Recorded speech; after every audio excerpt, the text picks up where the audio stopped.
जी बेटा, अस्सलाम वालेकुम। सब लोग कैसे हैं? आज सारे मौजूद हैं क्लास में?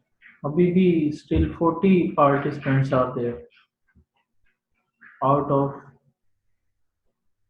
87 और 77।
तो ये है हमारा नेक्स्ट आज का जो अपना टॉपिक है, फंडामेंटल थ्योरम्स फॉर नॉर्म्ड एंड बनाक स्पेसेस। तो इस पे जाने से पहले मैं फिर चाहूँगा कि ये जो स्टूडेंट्स हैं जिन्होंने अभी तक कोई पार्टिसिपेशन जूम्स में नहीं की, जब से ये जूम लेक्चर स्टार्ट हुए हैं कोई पार्टिसिपेशन इन लोगों की नहीं है, सिवाय 4 से 5 लोग। ये है शोएब असगर है, जावेद हाशमी और रिफत बतूल हैं, एक असमत बीबी हैं, कभी कभी वो भी रिस्पॉन्ड कर देती हैं। चार चार लोग हैं फिलहाल, या कभी कभी सीआर भी आ जाते हैं हमें बताने। तो 4 से 5 लोग हैं जिन्होंने पार्टिसिपेट किया है पूरी यानी कि सेमेस्टर के दौरान, पहले इससे पिछले सेमेस्टर में भी और इसमें भी। तो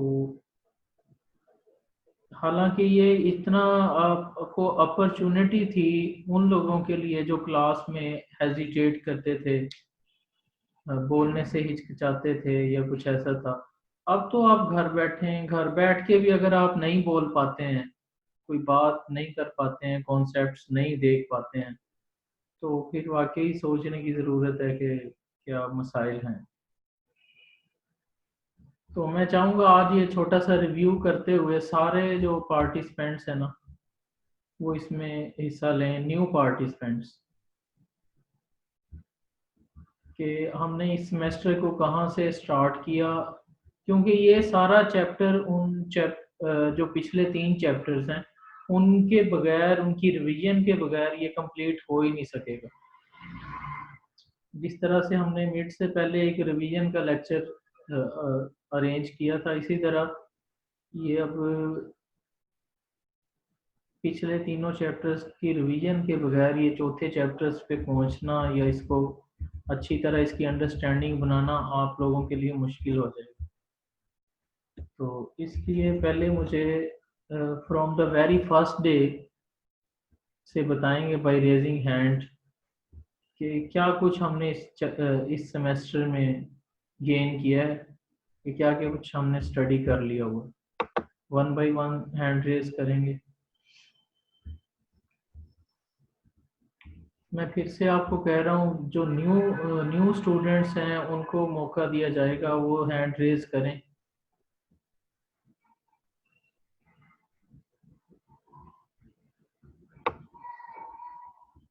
स्टार्ट से पहले दिन से हमने इस पे क्या काम किया, क्या कुछ स्टडी किया, क्या कुछ आप लोगों ने सीख लिया इसमें अब तक। अगर दो दो लोग ही बताने के काबिल हैं, 2 या 3 या 4, तो इसको तो मैं खुद को भी यानी कि समझता हूँ कि मैं भी इसमें नाकाम हूँ अगर 3 से 4 लोग बताने के काबिल हैं। मैं भी रिस्पॉन्सिबल उतना ही हूँ जितना आप लोग।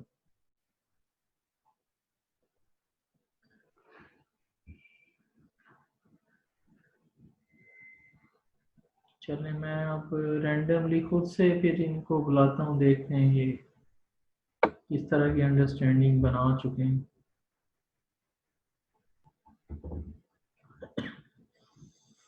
ये हैं Zaheer Ahmed, roll number 23, morning. जी बेटा, आप बताएंगे कुछ इस सेमेस्टर के हवाले से, फंक्शनल एनालिसिस। अस्सलाम वालेकुम सर। और सर हमने पहले मैट्रिक्स स्पेस के बारे में पढ़ा, फिर हमने इनर प्रोडक्ट, हिल्बर्ट स्पेस और इनर प्रोडक्ट, सीधा मैट्रिक्स से सीधा ही हिल्बर्ट पे चले गए। नॉर्म नॉर्म स्पेस पढ़ा है उसके बाद हमने। चले, इसमें से जो आपको अच्छा है ना वो हम एक्सप्लेन करते हैं, जो आपको अच्छा है।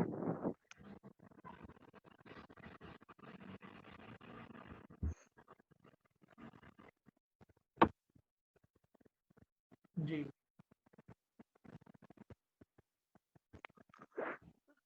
सर पहले हमने वेक्टर स्पेस पढ़ा था पिछले सेमेस्टर में। हाँ हाँ। उस वेक्टर स्पेस में नॉर्म डिफाइन करवाया। ठीक है।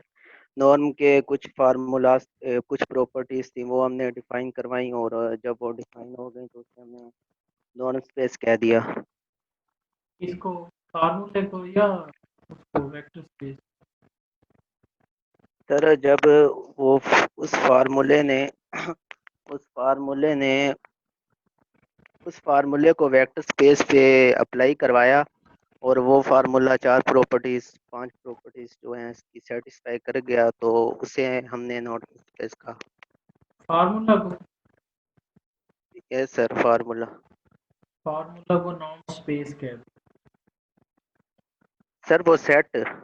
हाँ, सेट को कहेंगे ना नॉर्म स्पेस। यस फार्मूला का सर, वो क्या सेट, नाम होगा? वो फार्मूला अप्लाई करेंगे ना उस पे। उस फार्मूले का भी एक नाम रखा था फिर हमने पास।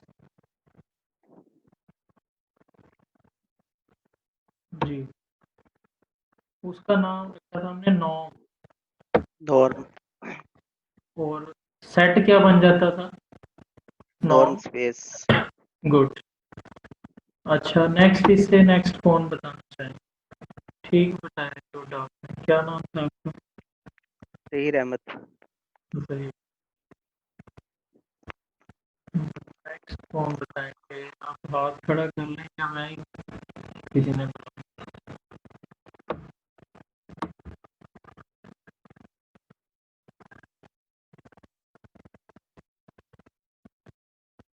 ये महवेश अरशद। जी, आप बताएंगे क्या पढ़ा आपने इस सेमेस्टर में, क्या अच्छा लगा, क्या आपको समझ आई? महवेश अरशद।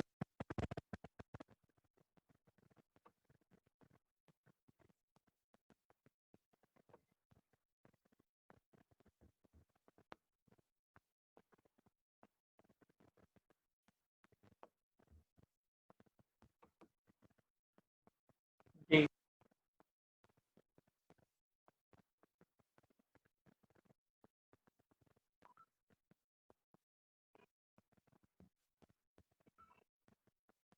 महवेश अरशद अगर नहीं है इस क्लास में तो यार, ये आपने मुझसे ना ले जाने हैं ये सारे लेक्चर्स, इनकी अटेंडेंस को वहाँ पे रिफ्लेक्ट करना है, अटेंडेंस शीट।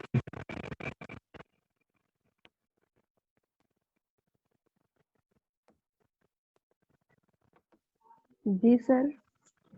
जी सर।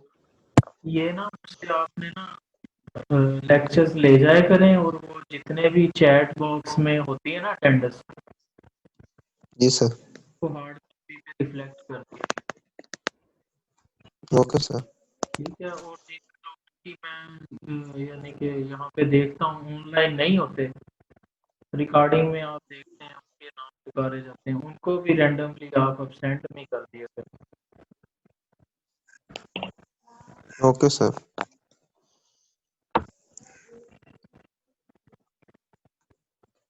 अच्छा, नेक्स्ट अब कौन बताएंगे?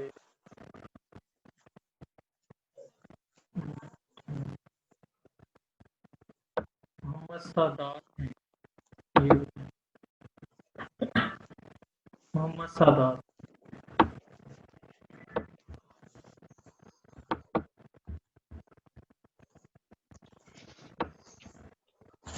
अस्सलाम वालेकुम सर। वाह। जी बेटा, क्या सीखा आपने सेमेस्टर में? कुछ बताएं, कहाँ से शुरू किया, कहाँ पे मिड हुआ?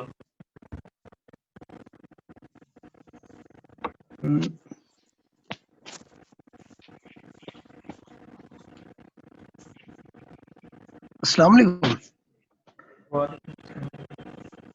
सर, हमने मीट्रिक स्पेस के बारे में डिस्कस किया, नॉर्म लीनियर स्पेस के बारे में डिस्कस किया, नॉर्म क्या होता है, उसकी प्रॉपर्टीज हमने देखी। कोई ऐसा कॉन्सेप्ट जो आपको खुद अच्छे से समझ आया, वो हम सबको बता दें।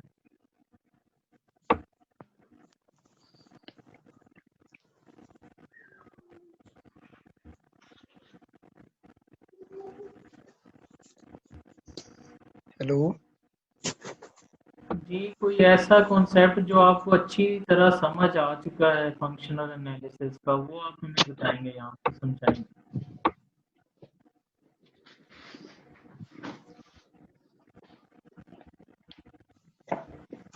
हेलो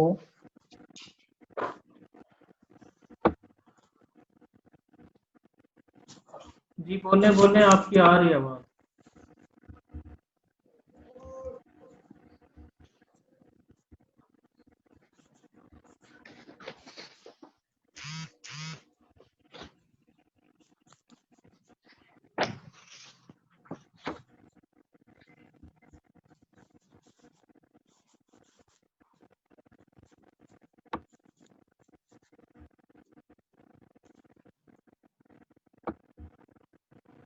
उसके बाद है महानूर जो CH क्या है ये, वन मॉर्निंग।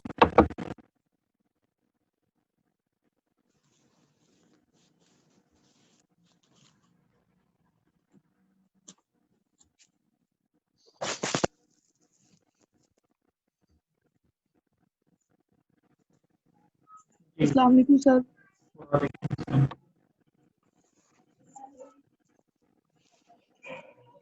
सर, हमने मीट्रिक स्पेस डिस्कस किया था, नॉर्म स्पेसिस और कंप्लीटनेस प्रूव किया था, बानाक स्पेसिस एंड हिल्बर्ट स्पेस। हाँ, इसमें से जो आपको अच्छा आता है जल्दी से एक्सप्लेन कर दें, फिर हम अपने टॉपिक की तरफ भी बढ़ते हैं।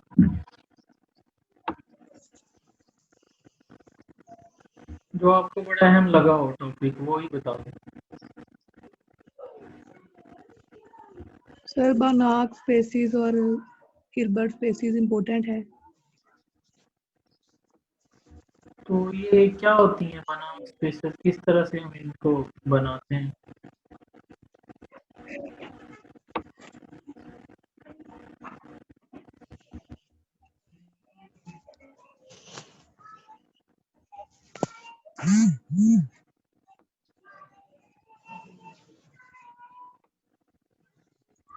इसके बाद है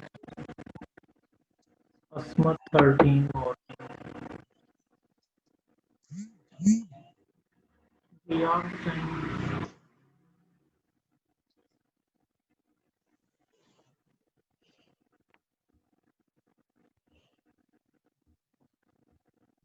अस्सलाम वालेकुम सर।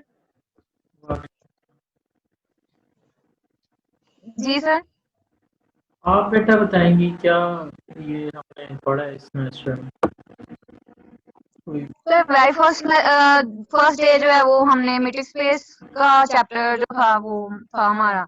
हमने कहा था कि हमने मतलब पीछे ये इसका जो है वो सारा कॉन्सेप्ट जो है ले लिया हुआ है। आपने हमें असाइनमेंट दी थी, फिर हमने कहा कि जो है साथ साथ आप करवाएंगे भी, साथ साथ हम सेकंड चैप्टर करेंगे, साथ साथ फर्स्ट भी आप बताएंगे। फिर आपने वो मीट्रिक स्पेस के बारे में भी बताया हमें। फिर हमने नॉर्म स्पेसिस पढ़ी हैं, फिर हमने बनाक स्पेसिस पढ़ी हैं, इनर प्रोडक्ट स्पेस पढ़ा है हमने, हिल्बर्ट स्पेस पढ़ा है सर हमने। ये हमारा सिलेबस था मिड का और इसी में से पेपर आया अपने ठीक ठीक। ऑपरेटर्स भी पढ़े, ऑपरेटर्स जी सर लीनियर ऑपरेटर्स भी पढ़े हैं हमने और सर उन्हीं चैप्टर्स में था ये सारा कुछ। ये मोहम्मद ज़ीशान है, ये रोल नंबर 9 है, ये बताएंगे बाउंडेड लीनियर ऑपरेटर्स क्या होते हैं।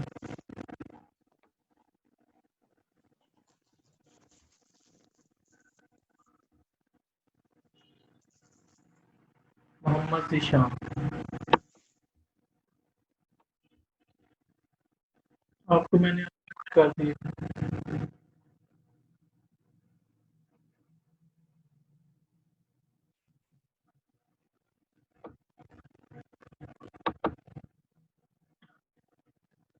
ज़ीशान नहीं,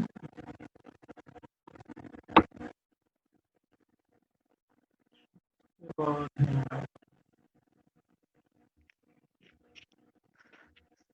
सर लीनियर ऑपरेटर वो होता है जो यानी कि किसी वेक्टर को किसी यानी कि फील्ड पे वो लेके जाता है वेक्टर को सर, किसी उसकी फील्ड पे लेके जाता है सर। लीनियर ऑपरेटर में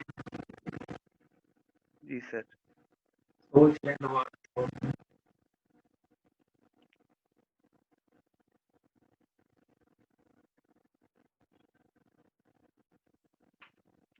जी, इसको लीनियर ऑपरेटर एक्चुअली हमने ना नॉर्म स्पेस से नॉर्म स्पेस में जाएगा कोई भी, तो उसे हम कहेंगे ऑपरेटर। पहले इसे मैपिंग ही कहते आ रहे थे, अलजेब्रा में हमने इसका नाम मैपिंग रखा था, vector space to vector space. यहाँ पे नॉर्म स्पेस में चले गए, मीट्रिक स्पेसेस में चले गए, इसलिए बस नाम उसका जो है ना for the sake of difference, बस थोड़ा डिफरेंट रखने के लिए हमने इसका नाम ऑपरेटर यहाँ पे रख दिया।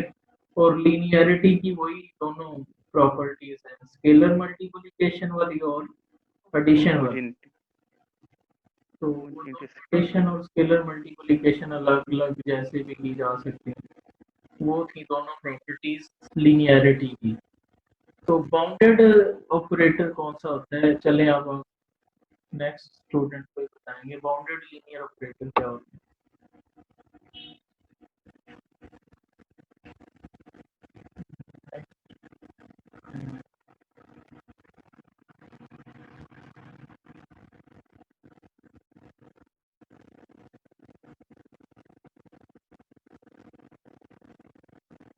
ये नोरीन अकरम, ये बताएंगे बाउंडेड लीनियर ऑपरेटर।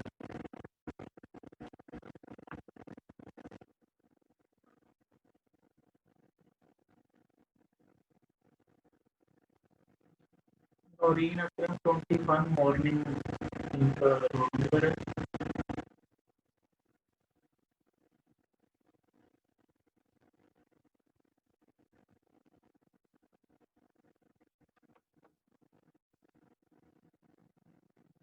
जी,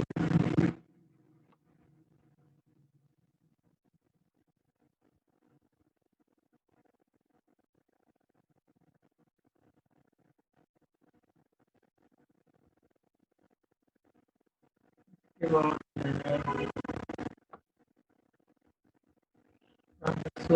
अहमद, ये बताएंगे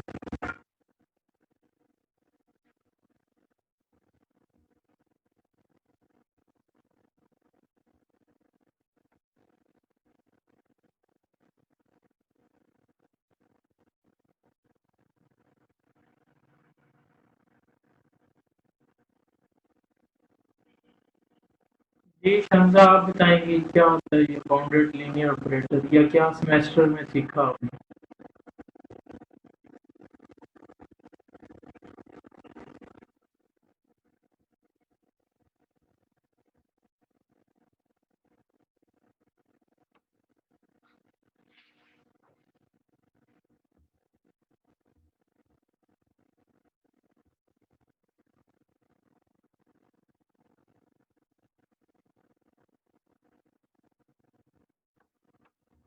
यार इनके लिखते जाओ यार नाम वगैरह जो ये रिस्पॉन्ड इवन के बोलने तक की जहमत नहीं कर रहे।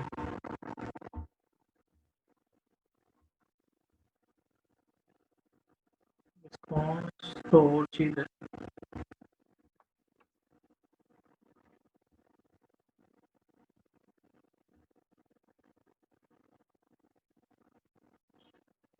और इस अटेंडेंस को बड़ा लिखने ना, कल मुझे ये देना है मार्क करके सारी पिछली सारी अटेंडेंस देनी है ताकि फाइनल में इन लोगों को उसी तरह ट्रीट किया जाए जो एब्सेंट है स्पेशली उनके।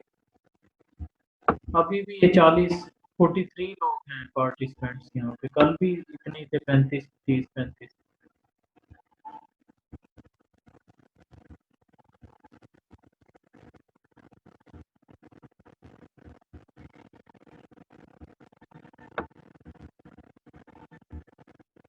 ये उन्हें सलमा बताएंगे 29 मॉर्निंग का roll number.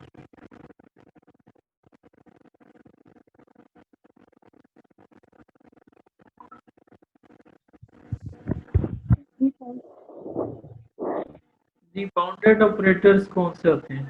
Bounded linear operator.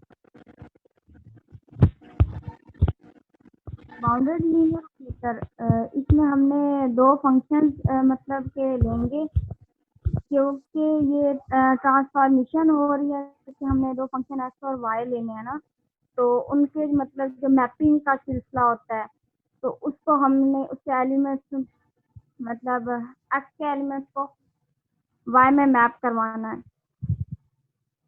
तो उसको हम मतलब जो ट्रांसफॉर्मेशन हो रही होती है मैपिंग की, तो उन्हें हम मतलब कह रहे होते हैं। ये तो हो गया ना वो ऑपरेटर। बाउंडेड कैसे होगा कोई भी ऑपरेटर? बाउंडेड कैसे होगा? बाउंडेडनेस कैसे चेक करेंगे किसी भी ऑपरेटर? उसके लिए हम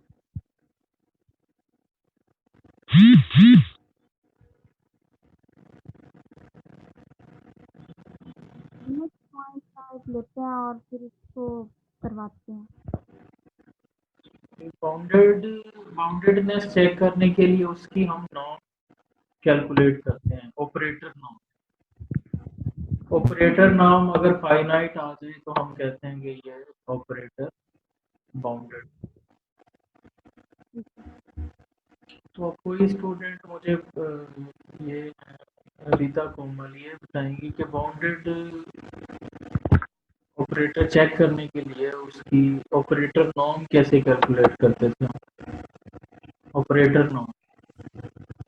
अस्सलाम वालेकुम सर उसके ऑपरेटर नॉर्म चेक करने के लिए हमें एक रियल नंबर सी हम लोग लेंगे उसको। अगर हमें ऑपरेटर को बाउंडेड करवाना है तो उसमें रियल नंबर सी होगा ना उस वो, और एक एक्स लेंगे जो बिलोंग्स टू उसमें डोमेन में से बिलोंग करेगा, और जो हम लोग टी एक्स नॉर्म लेंगे ना वो less than equal to C और एक्स नॉर्म होगा, सी डॉट एक्स नॉर्म।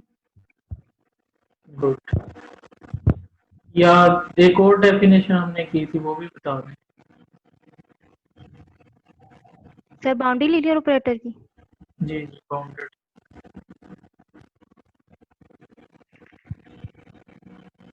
अच्छा ये सी नेगेटिव हो सकता है? सी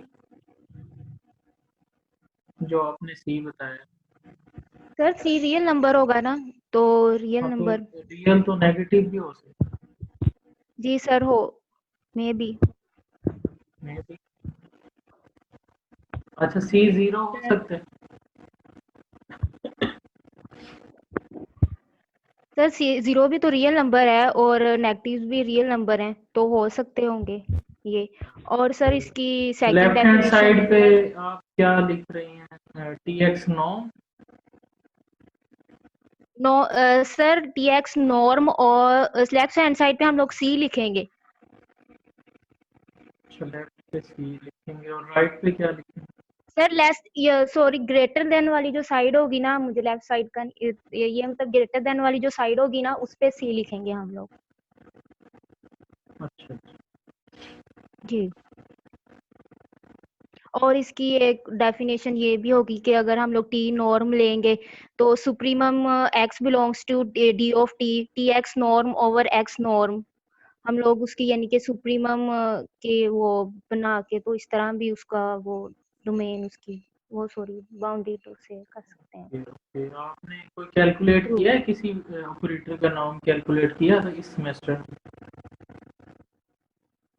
इस फार्मूले की हेल्प से? सर एक ये भी फार्मूला है और इसमें अगर हम लोग सर इस फार्मूले से नहीं किया सर, जो कोर्स कंटेंट जो हम लोगों ने मतलब नो इसमें जो बुक से मैंने किया है तैयार, ये तो ना बस वहीं से जो सारा कुछ है ना वही किया है। ओके, अच्छा कोई और स्टूडेंट इसके बारे में बताएगा कि ये हमने इसको कैलकुलेट किया हुआ है किसी फार्मूला से, ऑपरेटर नॉर्म्स, और ऑपरेटर को चेक किया होगा वो बाउंडेड है या नहीं?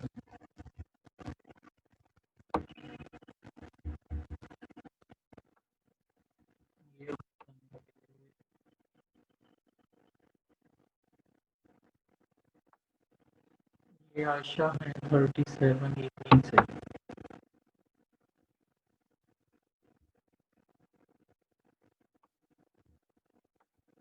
जी, ऑपरेटर नॉर्म कैलकुलेट करके हमने किसी लेक्चर में इसको बाउंडेड शो करवाया था। Ayesha 37 evening.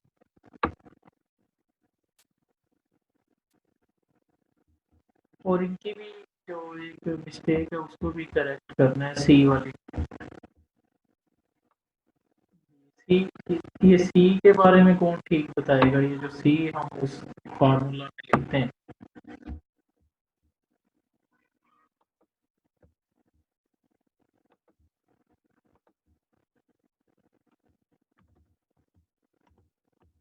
P x norm less then और इक्वल टू, जी कौन बताएगा? यहाँ पे सी था और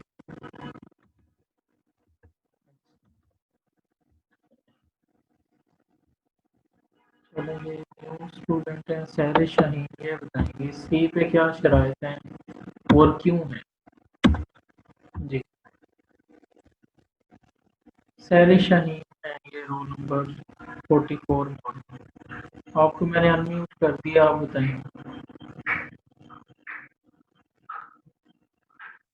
सर जी अस्सलाम वालेकुम।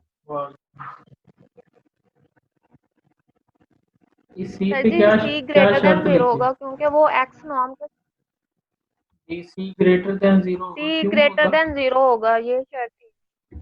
क्यों होगा, किस वजह से सर वो करना पड़ा? एक्स नॉर्म के साथ मल्टीप्लाई हो रहा है ना, तो हमने P of X norm is less than equal to C X norm है, तो वो उसके साथ मल्टीप्लाई होगा, वो जीरो से ग्रेटर ही होगा। अगर वो उससे मल्टीप्लाई होगा तो वो जीरो ही हो जाएगा, और वो नेगेटिव भी हम नहीं ले सकते क्योंकि हमने सी इज ग्रेटर देन जीरो है, तो वो नहीं, सी की वैल्यू मैं यहाँ पे सी इज इक्वल, सी की जगह पे -5 से मल्टीप्लाई करवा देता हूँ, फिर क्या मसला है? सी की जगह पे -5 लिखते हैं फिर।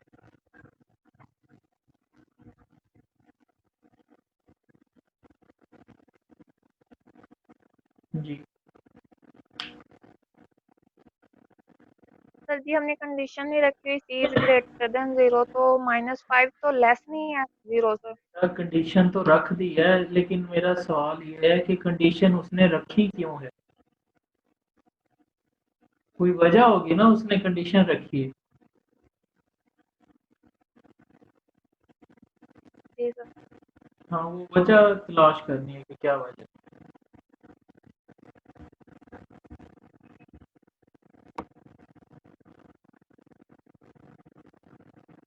कोई और स्टूडेंट इसका आंसर देना चाहे? मैथमेटिक्स को थोड़ा बारीकी से हमें देखना पड़ेगा। ओके, ये शोएब अस्कर बताएंगे वजह। बड़ा आसान सी है इसकी वजह।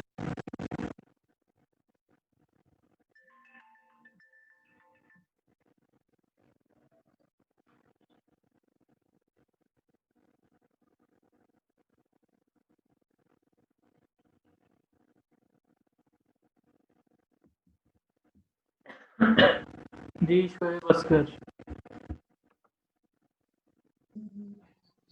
अस्सलाम वालेकुम सर।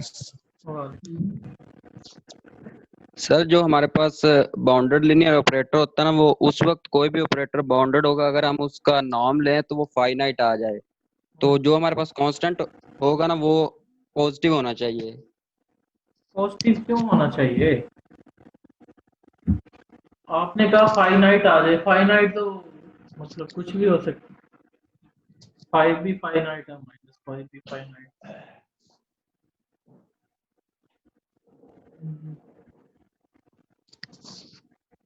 जी यहाँ पे लिखा भी हुआ है, देख लें।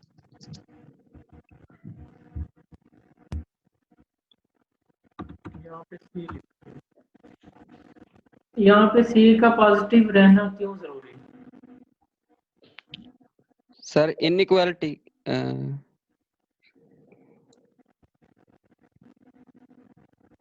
जी अकेला सी लिख देता, सी के बारे में ग्रेटर देन 0 क्यों किया हुआ है? कोई और स्टूडेंट बताना चाहिए।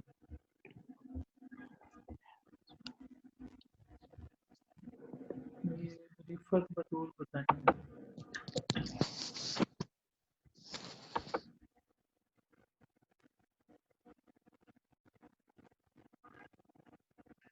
अस्सलाम वालेकुम सर। वालेकुम। सर ये ना सी ग्रेटर देन आपने कहा था, ये बुक में इसका ना रियल नंबर्स लिखा हुआ है। तो जब आपने कहा था हम बाउंडेड लीनियर ऑपरेटर की डिफाइन लिखेंगे ना, टी ऑफ एक्स का norm less than equal to C X का norm with C greater than 0 लिखेंगे। तो इसका आपने हमें एग्जांपल करवाई थी, आइडेंटिटी ऑपरेटर को बाउंडेड लीनियर ऑपरेटर करवाया था। उसमें आपने कहा था हमारे पास एक आइडेंटिटी ऑपरेटर है आई, चाहे जो एक्स अप्रोच करके एक्स पे जा रहा है, तो उसका जो नॉर्म है ना, नॉर्म स्पेस एक्स, वो नॉट इक्वल 0 होता है। तो ये वजह हो सकती है वो बाउंडेड होने की वजह से।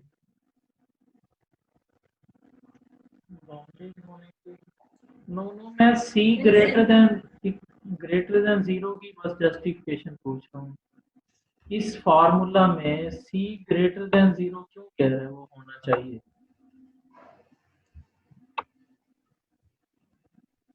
सर क्योंकि नॉर्म स्पेस नॉट इक्वल 0 होता है, तो इसके साथ नॉर्म की वो आ रहा है एलिमेंट, इस वजह नॉर्म से। Space not equal to 0।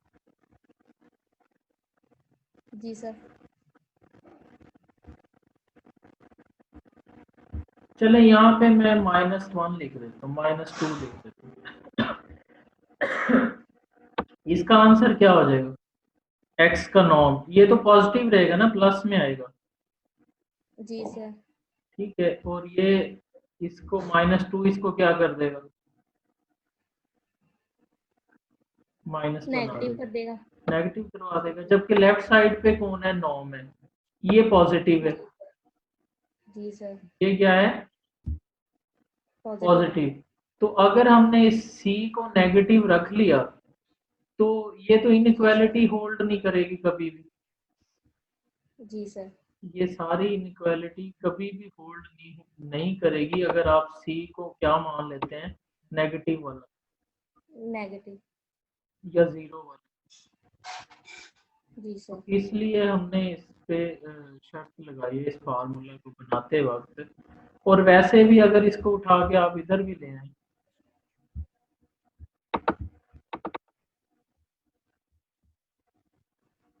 तो ले आते हैं अगर आप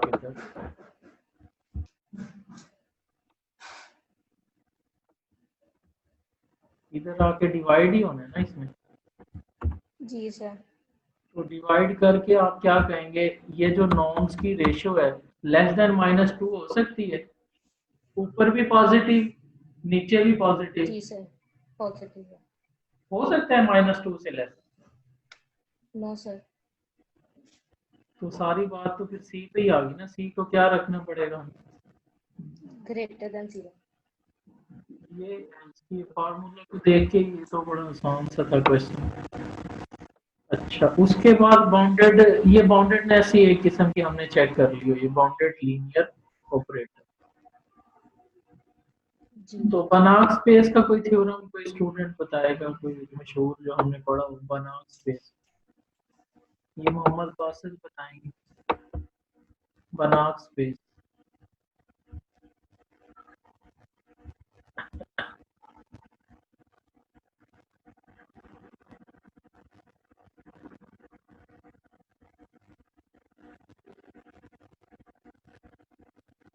जी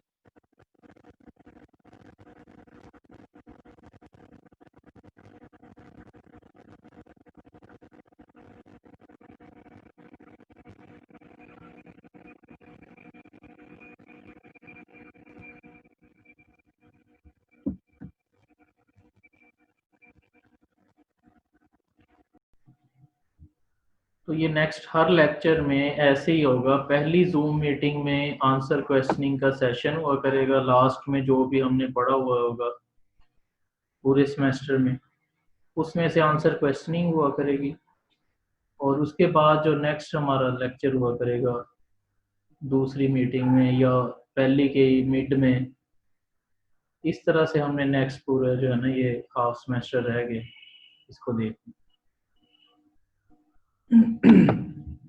तो आज का जो अपना टॉपिक्स हैं फंडामेंटल थ्योरम्स ऑफ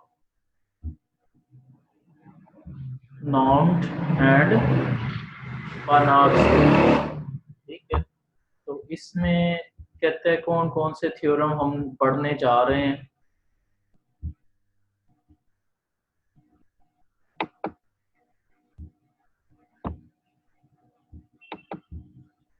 ये पहला है बेटा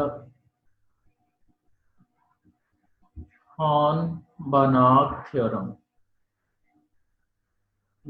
पहला इंपॉर्टेंट थ्योरम है Hahn Banach theorem. This is an extension theorem for linear functionals. देखें ये सारे कॉन्सेप्ट्स आपको पहले पता होने चाहिए। देखें ये सारी इंपॉर्टेंट बातें उसने बताई हैं, एक एक लफ्ज को आपको सीखना पड़ेगा।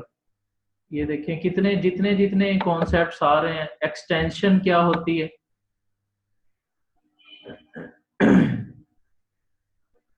Extension theorem. लीनियर फंक्शनल क्या होता है, वही चीजें जो हम डिस्कस कर रहे थे। Functionals on vector space, vector space क्या होता है, ये सारी चीजें आपको रिवाइज करनी होंगी ताकि इसकी बेहतर अंडरस्टैंडिंग बन सके। It guarantees that a normed space is richly supplied with linear functional. अब देखें ये सारा नॉर्म्ड स्पेस आ रहा है और ये लीनियर फंक्शनल्स आ रहे हैं। so that one obtains an adequate theory of dual spaces। ये देखें डुअल स्पेस की कहानी आ गई, ये भी हमने डिस्कस किया था। as well as a satisfactory theory of adjoint operators। तो कहते हैं adjoint operators को भी आपको पढ़ना पड़ेगा। सी सेक्शन 4.5 4.6 सेक्शन 4.56 में हम adjoint operators को भी पढ़ेंगे इसको समझने के लिए। और उसके बाद वो कहता है हम इसमें देखेंगे यूनिफॉर्म बाउंडेडनेस थ्योरम 4.73 बाय बनाक एंड स्टिनहॉस। अब इसके लिए ये थ्योरम क्या कहता है, दिस थ्योरम इन सारों के लिए जो जो चीजें हमें रिक्वायर्ड है ना पहले वो हम देख लें क्या क्या हमें पढ़ना पड़ेगा इससे पहले। This theorem gives sufficient conditions for T N norm to be bounded. वही डिस्कशन जो हम कर रहे थे कि बाउंडेड ऑपरेटर कौन सा होता है, किस तरह से उसको बाउंडेड प्रूव किया जाता है। Where T n's are bounded linear operators from a Banach into a normed space। कि Tn एक सीक्वेंस है बाउंडेड ऑपरेटर्स की, तो सीक्वेंस खुद बाउंडेड कैसे होगी। T1 T2 T3 ये यहाँ पे मैं लिख देता हूँ।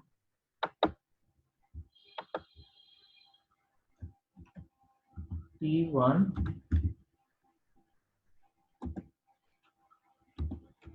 is bounded linear operator,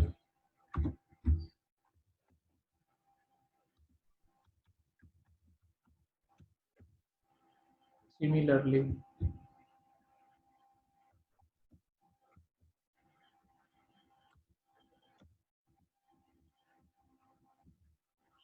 T2 is bounded linear operator. Similarly,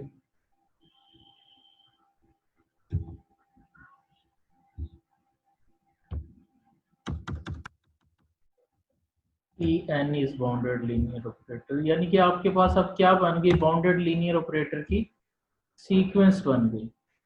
तो सीक्वेंस को भी बाउंडेड चेक किया जाता है। बाउंडेड सीक्वेंस की डेफिनेशन क्या थी कि उसकी तमाम, चलें पहले लिख देते हैं, T1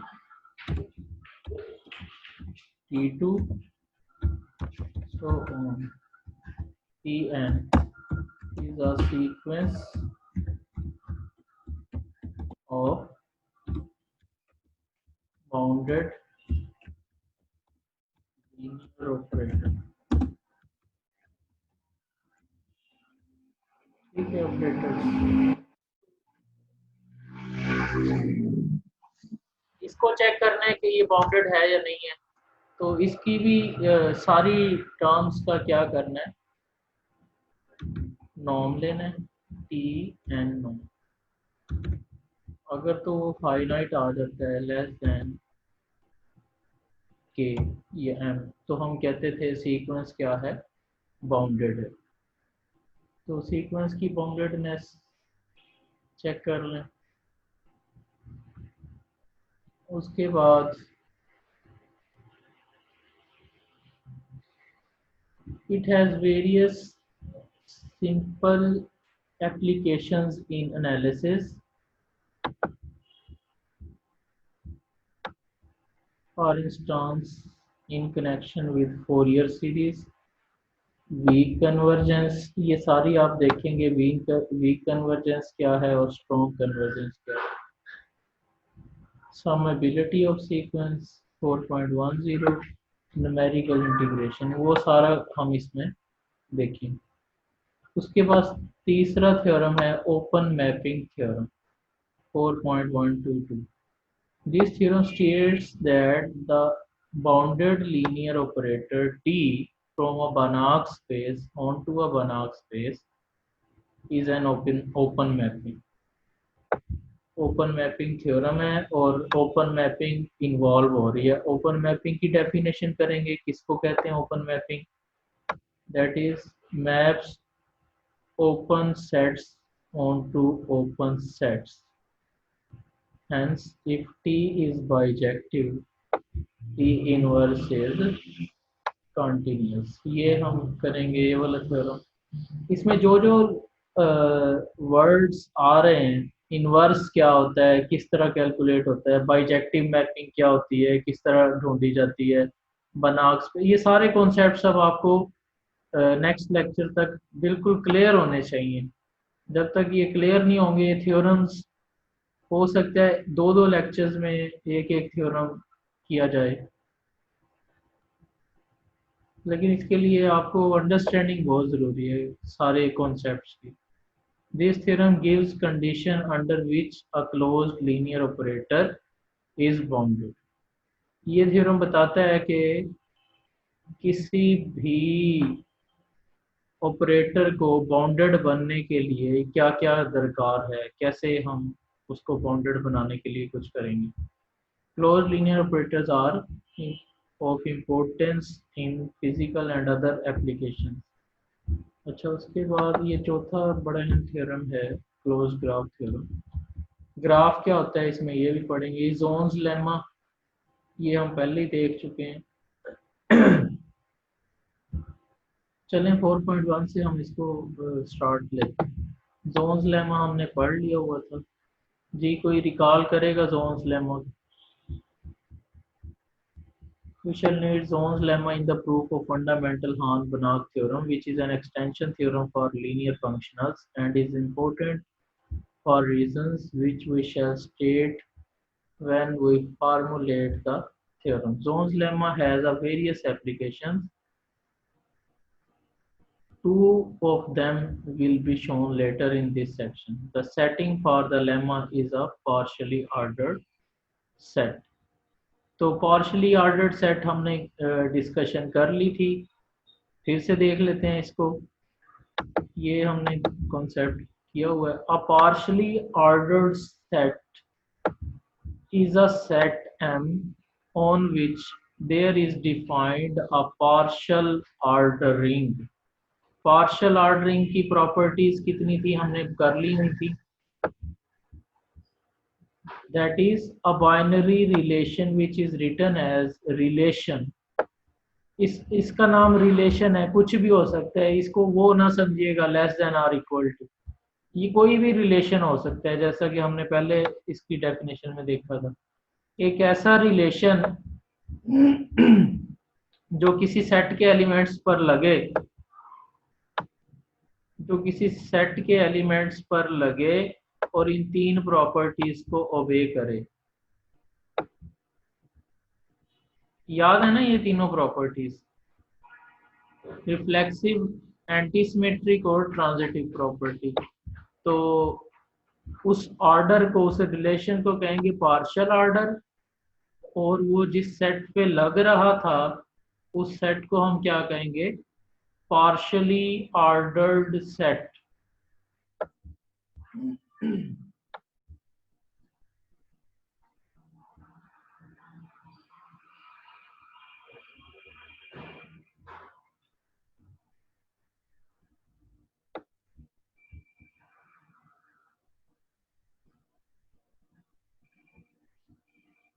फिर ये नीचे दो डेफिनेशन लिखी हुई हैं। कहता है if A is related to B nor B is related to A. ये पार्शली ऑर्डर्ड सेट में ऐसा हो सकता है, फुल्ली ऑर्डर्ड सेट या कंप्लीटली ऑर्डर्ड सेट में ऐसा नहीं हो सकता। उसमें कोई से दो एलिमेंट्स अपने आप से रिलेटेड होंगे, ये हमारी पहले डिस्कशन हो चुकी थी। अच्छा, अगर कोई से दो एलिमेंट्स आपस में रिलेटेड नहीं हैं तो उनको क्या कहा जाएगा? If A is not related to B and B is not related to A, then both the elements are called incomparable। ये incomparable elements की डेफिनेशन है। ये सिर्फ कहाँ हो सकता है? पार्शली ऑर्डर्ड सेट में। इन कंट्रास्ट इसके मुतबादल क्या होगा? Two elements A and B are called comparable if they satisfy this relation. A is related to B or B is related to A, then both are said to be comparable। और totally ordered set हमने कल पढ़ा था। Totally ordered set क्या था? जिसका spanning set बनाया जाए जिसका स्पैनिंग सेट बनाया जाए और वो क्या कर जाए, क्लोजर उसका लिया जाए, और वो टोटल सेट जो हमने कल किया था। अच्छा, तो टोटली ऑर्डर्ड सेट जैसा कि हमने पहले बात की थी कि हर एलिमेंट, उस सेट का हर एलिमेंट दूसरे एलिमेंट से क्या हो, रिलेटेड हो, such that every two elements of the set are comparable। Very important, ये वो वाला टोटल नहीं है, ये यहाँ पे ऑर्डर्ड सेट या टोटली ऑर्डर्ड सेट इसको कहा जा रहा है कि अगर किसी सेट के पार्शली ऑर्डर्ड सेट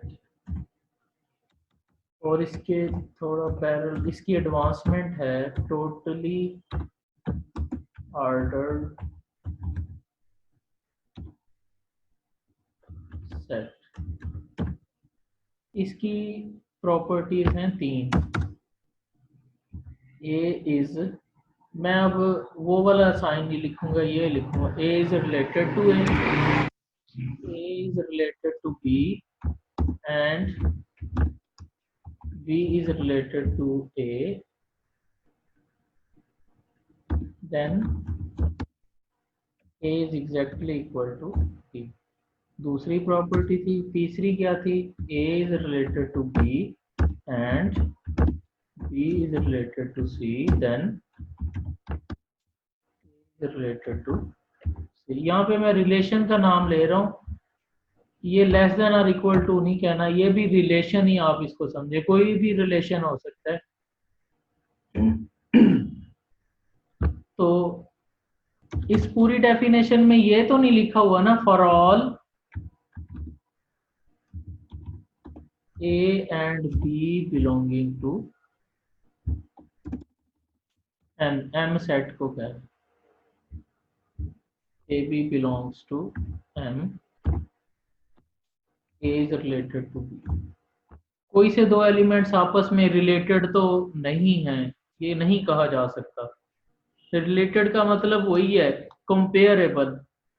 अगर कोई से दो एलिमेंट्स आपस में कंपेयरेबल हैं, रिलेटेड हैं,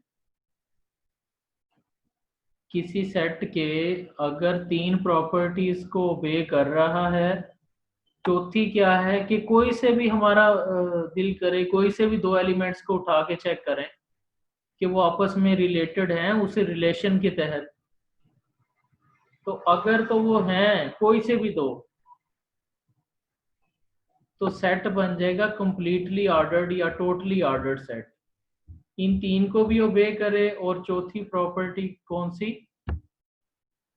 for any two elements of the set both must be related to each other. तो तब हम कहेंगे कि सेट क्या है, टोटली ऑर्डर्ड सेट। तो इसकी एग्जांपल्स आप ढूंढेंगे और कल मुझे इसकी एग्जांपल्स भी बताएंगे। वैसे तो मैंने आपको दी हुई है एग्जांपल्स इसकी भी, जैसा कि इन्होंने बताई हुई है पार्शली ऑर्डर्ड की। पहली क्या थी, ये वही है जो मैंने लिख दी हुई है, reflexive property, transitive sorry antisymmetric और ट्रांजिटिव। और अगर इस सेट के हो पार्शली ऑर्डर्ड, और इसमें यही फर्क है कि पार्शली ऑर्डर्ड के कोई से दो एलिमेंट्स आपस में रिलेटेड नहीं भी हो सकते। हो सकता है कि इसके कोई दो एलिमेंट्स ऐसे मिल जाएं जो आपस में रिलेटेड ना हो। लेकिन अगर हम टोटली ऑर्डर्ड सेट कह रहे हैं, उसका दूसरा नाम चेन भी है। टोटली ऑर्डर्ड चेन बनी रहती है। चेन से आप समझ ही सकते हैं, चेन के जैसे आपने डेली लाइफ में कोई ज्वेलरी की चेन देखी है, उसका हर पार्ट जो है दूसरे से रिलेटेड होता है। तो इसी तरह कोई से भी दो एलिमेंट्स आपस में रिलेटेड हों और ऊपर वाली भी तीन प्रॉपर्टीज ओबे हो रही हों, तो उस सेट को हम कहेंगे कि ये सेट जो है टोटली ऑर्डर्ड सेट। ठीक है, और इसके कोई से दो एलिमेंट्स आपस में रिलेटेड हैं, और रिलेटेड का दूसरा नाम क्या है, कंपेयरेबल। अच्छा, अब इनकी लिखी हुई डेफिनेशन को देखते हैं, ये किस तरह से इसको देख रहे हैं, इसको टोटली ऑर्डर्ड सेट की definition. In contrast, if two elements of A and B of a set are comparable elements if they satisfy this relation, a totally ordered set or chain is a partially ordered set। उसे पहले partially होना चाहिए, यानी कि partial वाली तीनों पूरी करनी चाहिए टोटली को, such that every two elements of the set are comparable। In other words, a chain is a partially ordered set that has no incomparable elements। Upper bound क्या कहते थे, an upper bound of a subset W of a partially ordered set M is an element U belonging to M such that, ये तो वही basic definition है upper bound की, वो elements जिससे सेट के सारे एलिमेंट्स लेस रहे या उस रिलेशन के तहत क्या रहे, लेस रहे, कंपेयरेबल हों और लेस भी रहे, तो उस एलिमेंट को U को हम क्या कहेंगे, upper bound. Similarly we can define lower bound, lower bound भी डिफाइन करवा सकते हैं। रियल लाइन में क्या कह रहे हैं, let M be the set of all real numbers and let x is less than or equal to y have its usual meaning then M is totally ordered. M has no maximal elements. तो ये example आ गई है, इसको आपने verify कर लेना है। M को क्या कंसीडर कर लिया, set of R real numbers, उसको आपने चेक करना है कि वो टोटली ऑर्डर्ड है या पार्शली ऑर्डर्ड है। और M has no maximal elements, M के पास कोई मैक्सिमल एलिमेंट नहीं है। उसके बाद 4.13 है example, power set of X where X is any set, given set, and let A is less than or equal to B mean A is subset of B। ये देखें ना, जैसे मैंने आपको पहले बताया था, इसका हरगिज मतलब लेस देन और इक्वल टू नहीं ले लेना। यहाँ पे अब सेट्स में रहते हुए वो कहते हैं इसका मतलब है मीन्स A is सबसेट। ये सबसेट है। अब रिलेशन क्या है, सबसेट ऑफ बी।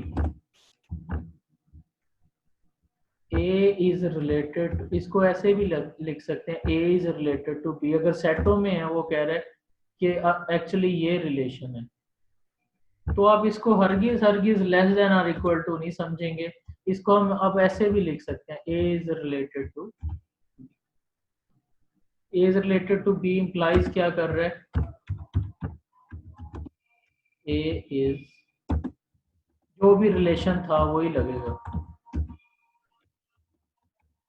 ये रिलेशन था यही इन पे लगेगा। ठीक है, तो power set means A that is A is subset of B, then P of X is a partially ordered। बड़ी खूबसूरत एग्जांपल इसने दी है। कोई सा भी आप ले सकते हैं इस एग्जांपल को करने के लिए। For example X is equal to, अगर आपके पास है 1 2 3, ठीक है, तो आपने इसका पावर सेट बना लिया। पावर सेट क्या बन जाएगा, पावर सेट आपको बनाने आते हैं, 8 बन जाएंगे इसके। ठीक है, अब हमने इस सेट को चेक करना है कि क्या ये पावर सेट के जो एलिमेंट्स हैं वो भी सेट्स हैं, यहाँ पड़े हैं। 1 आएगा, एम्प्टी सेट आएगा, जो भी 1 आ गया। चले मैं 1 2 लिख लेता हूँ यहाँ पे, 2 आ गया, 3 आ गया, यहाँ पे 5 आ गया खाली सेट जैसा, और ये खुद भी सेट है। Power set of a set is also a set.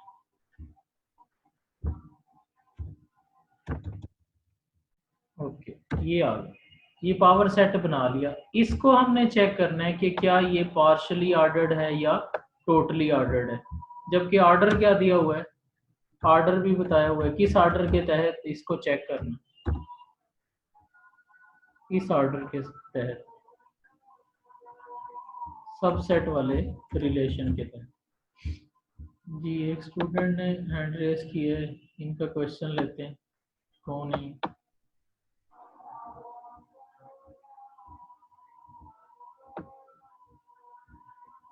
Okay, नहीं है।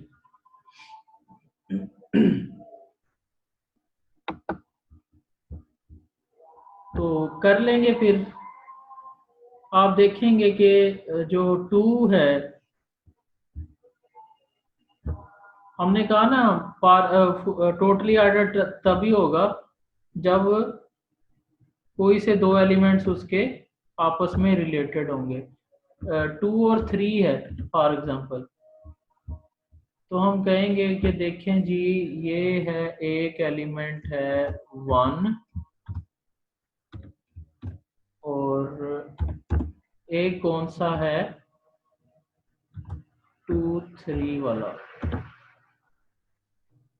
ये बिलोंग करते हैं P ऑफ X को, पावर सेट ऑफ X।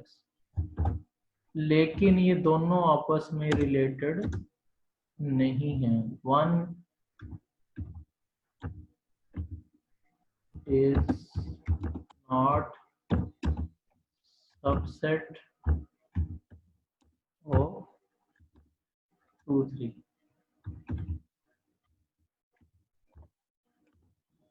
क्योंकि टोटली ऑर्डर्ड की डेफिनेशन क्या थी? कोई से दो एलिमेंट्स आपस में क्या होने चाहिए? रिलेटेड होने चाहिए अंडर द गिवन रिलेशन। तो इसको दूसरे लफ्जों में क्या लिख सकते हैं? One is not related to, elements के नाम भी रख सकते हैं, लेकिन मैंने ऐसे ही दिखा दिया आपको। 2, 3 पावर सेट में होगा, लेकिन ये जो आपस में रिलेशन है इनके, वो ताल्लुकात अच्छे नहीं है, इसलिए ये टोटली ऑर्डर्ड सेट नहीं है। ओके, ये सारी एग्जांपल्स आप कर लेंगे 4.1, 2, 1, 3, 1, 4।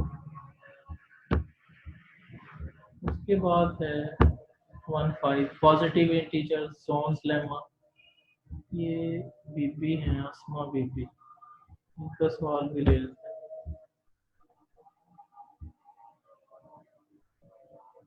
जी अस्सलाम वालेकुम सर।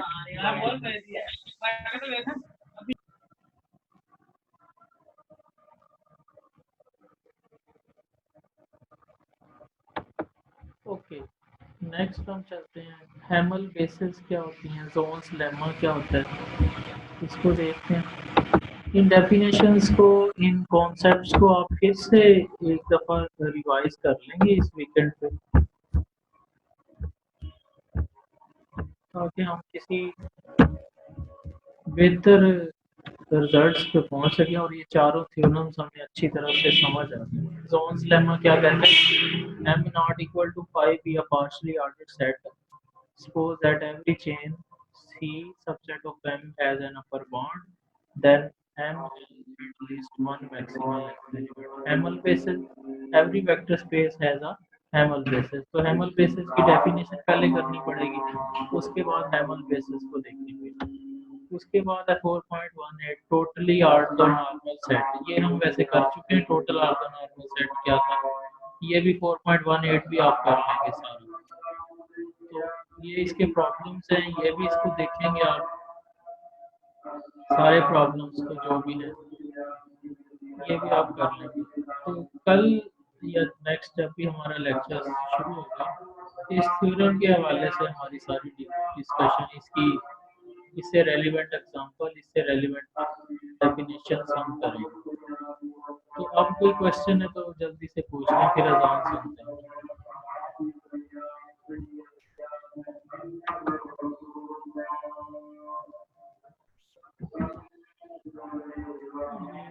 वाले वक्त में अटेंडेंस मार्क कर लेंगे, ये जो लोग हैं सब प्रेजेंट।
ओके जी, क्वेश्चंस स्टूडेंट्स के।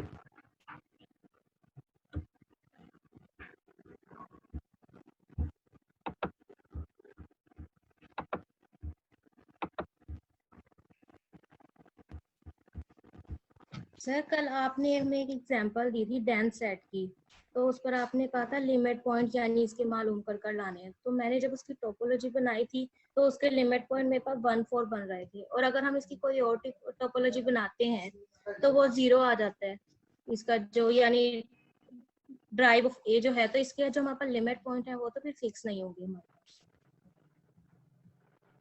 हाँ, लिमिट पॉइंट्स और उसका अपना जो है वो यूनियन लेके क्लोजर बनाया जाए तो वो एग्जैक्टली इक्वल तो नहीं आता उसके। जी सर। सेट के तो इक्वल नहीं आता ना सर नहीं, जो हमें एक सेट दिया था वो जो एक्स था वो 1 2 3 4 था, वो तो और एक रफ एग्जांपल थी उसकी, वो तो जी सर। टोपोलॉजिकल स्पेस ही नहीं बनता सर। हाँ, उस पे वो टोपोलॉजी आप कौन सी इनडिस्क्रीट टोपोलॉजी बना सकते थे इसके ऊपर। जी सर। तो सर फिर ऐसे हम किसी भी सेट पे लिमिट पॉइंट फिक्स तो नहीं कर सकते? हाँ, फिक्स नहीं कर सकते उसका।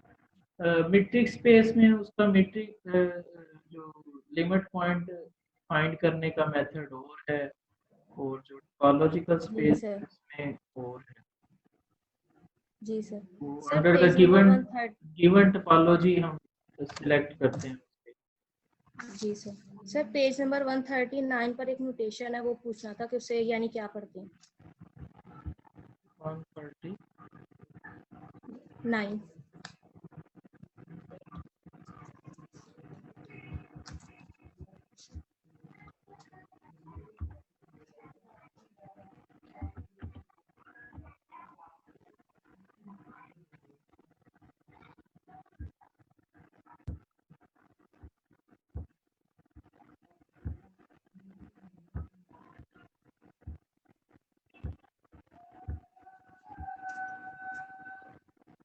तो 139 पे क्या है आपका सवाल? सर वहाँ पर एक नोटेशन है, वो पूछना था कि इसे क्या पढ़ते हैं?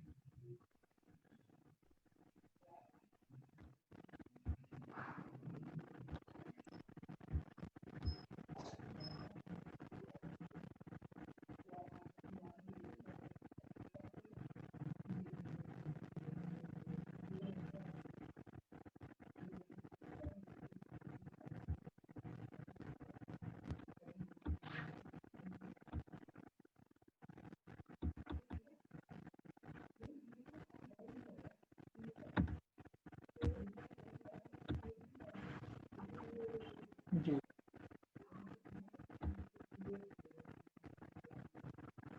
सर ये एक्स वाई का ये जो है ना इनर प्रोडक्ट, ये जिसके ऊपर नोटेशन सी डली है, ये पूछना था। ये हैट्स ही लगाए हुए हैं, X hat Y hat. Sir इसको कंप्लीशन नहीं पढ़ेंगे? नहीं, अभी कंप्लीशन नहीं पड़ेगी। जी सर, थैंक यू सर, यही पूछना था। ये एक्चुअली उनकी लिमिट्स हैं, जी एक्स सर। एन की और वाई एन की। जी सर। एक्स एन और वाई एन सीक्वेंसेस हैं और ये उनकी लिमिट्स हैं।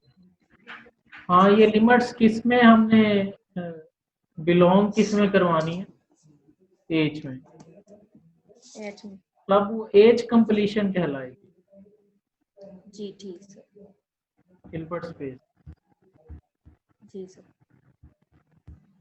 Thank you sir.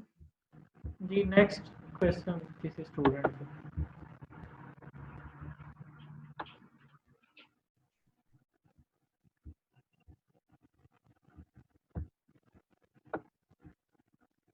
नेक्स्ट किसी भी स्टूडेंट का क्वेश्चन।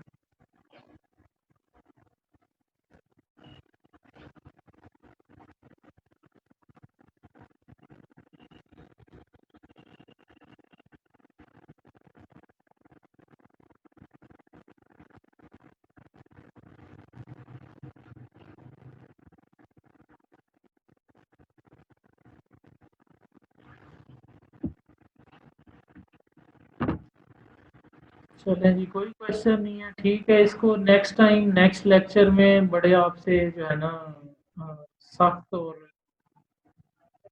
नरम सवाल सारे होंगे। आप इसको बेटा अच्छी तरह से पढ़िएगा, बड़ा इंटरेस्टिंग ये कोर्स है। ये समझ लें हमारे दोनों कोर्सेज को कवर किए हुए हैं, अलजेब्रा को भी और फंक्शनल को भी और मैथमेटिकल स्पेसेस को भी। ये तीनों कोर्सेज का कह लें कि मिक्सचर है।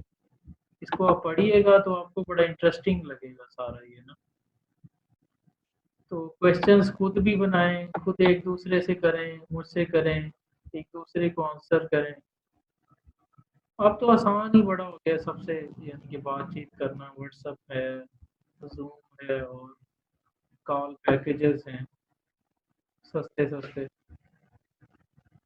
तो ये सारा आप कर सकते हैं इजीली।